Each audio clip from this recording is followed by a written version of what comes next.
Today, at Prime Minister's Questions, Kemi Badenoch and Keir Starmer went head-to-head in what can only be described as a political slugfest. Verbal jabs, sarcastic digs, and a whole lot of eye rolls. This one had it all. So, what really went down? It all started when Kemi Badenoch took a cheeky jab at Starmer over his defence spending plans.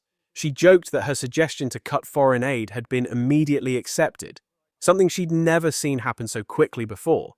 Now, whether she was being serious or just having a bit of fun, we may never know. But Starmer?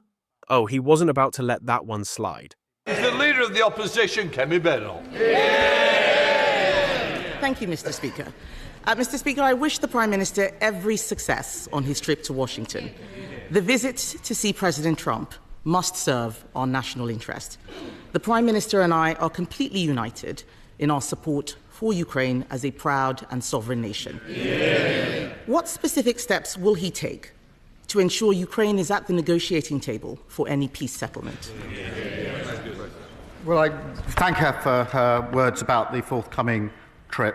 And it is right, and I think the whole House will think it's right, that Ukraine must be at the table at negotiations. There can be no negotiations about Ukraine without Ukraine. That has been my consistent position in all of the discussions that I've had. That will continue to be my position, because this is about the sovereignty of Ukraine and their ability to decide for themselves the future of their country. So they must be at the table. Mr. Speaker, I thank the Prime Minister for that answer, and as I said, I wish him every success. We want to support him on this issue. So turning to the details of the plan he set out yesterday. Over the weekend, I suggested to the Prime Minister that he cut the aid budget, and I'm pleased that he accepted my advice. Mr. Speaker, it's the fastest response. It's the fastest response I've ever had from the Prime Minister. However, he announced £13.4 billion in additional defence spending yesterday. This morning, his Defence Secretary said the uplift is only £6 billion, which is the correct figure. Prime Minister. I'm going to have to let the Leader of the Opposition down gently. She didn't feature in my thinking at all. I was so busy over the weekend I didn't even see her proposal. I think she's appointed herself, saviour of the Western civilization. It's a desperate search for relevance. But, Mr. Speaker, look, if you take the numbers for this financial year and then the numbers for the financial year 27-28, that's £13.4 billion increase. That is the largest sustained increase in defence spending since the Cold War, which will put us in a position to ensure the security and defence of our country and of Europe. Mr. Speaker, that wasn't very clear. How is it that the Defence Secretary says £6 billion and he says £13.4 billion? The IFS said today that the government is playing silly games with numbers. How does he find this difference in numbers? Prime Minister. Mr. Speaker, we went through this 2 weeks ago, going through the same question over and over again. So let me say it. If you take the financial year this year, and then you take the financial year for 2027-28, the difference between the two is £13.4 billion. That's the same answer. If you ask again, I'll give the same answer again.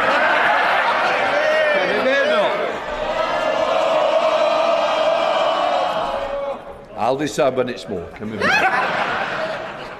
Mr. Speaker, someone needs to tell the Prime Minister that being patronising is not a substitute. Not a substitute for answering questions. It's not a substitute. He hasn't answered. What he has said is different from what he said yesterday. We are still not clear where the money is coming from. We want to support him. He's also said that we should put British troops on the ground in Ukraine. We haven't seen the detail of any proposals. Would his new spending plans allow him to fund this commitment effectively? Prime Minister. I think it's the same question again. It's £13.4 billion. That's the difference between this year and 2020. She asked a serious question about the security guarantees in Ukraine, and that is extremely important, because the worst of all outcomes, if there's to be a cessation of hostilities, is that it is a short break rather than sustained and lasting peace. And I think that means there's got to be security guarantees I've indicated that we will play our full part. There has to be US backing, because otherwise I don't think it will deter Putin. We are working on that. I'm having extensive discussions about it, not in a position to put details before the House, as she well knows today, but I'll continue down that route because I want a lasting peace in Ukraine and Europe for the safety and security of Ukrainians, of Europeans, and of course for everybody in this country.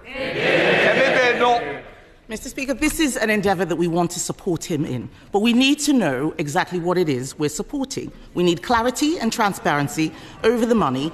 We also need to know where this money is going. This morning, the Defence Secretary could not say if the Chagos deal would come out of the defence budget. Can he confirm to the House that none of the defence uplift includes payments for his Chagos deal? Prime Minister. Mr. Speaker, the additional spend I announced yesterday is for our capability on defence and security in Europe, as I made absolutely clear yesterday. The Chagos deal is extremely important for our security, for US security. The US are rightly looking at it. When it's finalised, I'll put it before the House with the costings.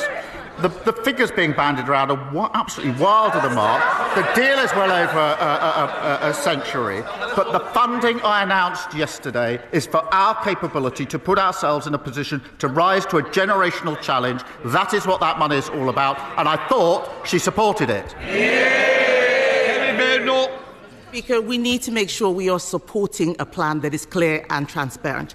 Yesterday, the Prime Minister set an ambition for defence spending to reach 3% in the next Parliament. We agree with him, but this could be 2034, almost a decade away. That is too slow. We don't know how he will pay for it.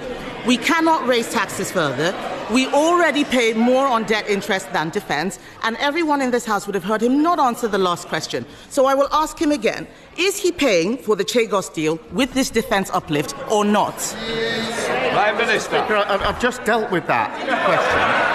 She gave the money announced yesterday is going to our capability to put ourselves in a position to defend the security of our country, Europe and the UK. And she asked about defence spending. She gave what people have described as a rambling speech yesterday when she couldn't say what defence spending should be.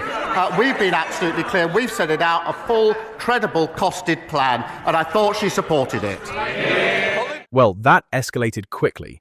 But beyond the witty comebacks, there was a serious question on the table. How much extra will actually be spent on defence?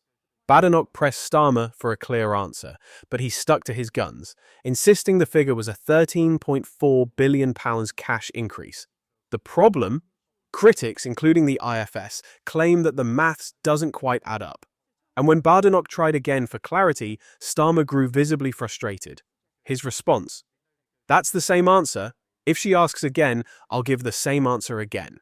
So, was Badenoch right to call out Starmer's numbers? Or was Starmer justified in sticking to his line? One thing's for sure, PMQs just got a whole lot more interesting. But what do you think? Is this just another political back and forth? Let us know in the comments, and don't forget to like and subscribe for more updates on UK politics.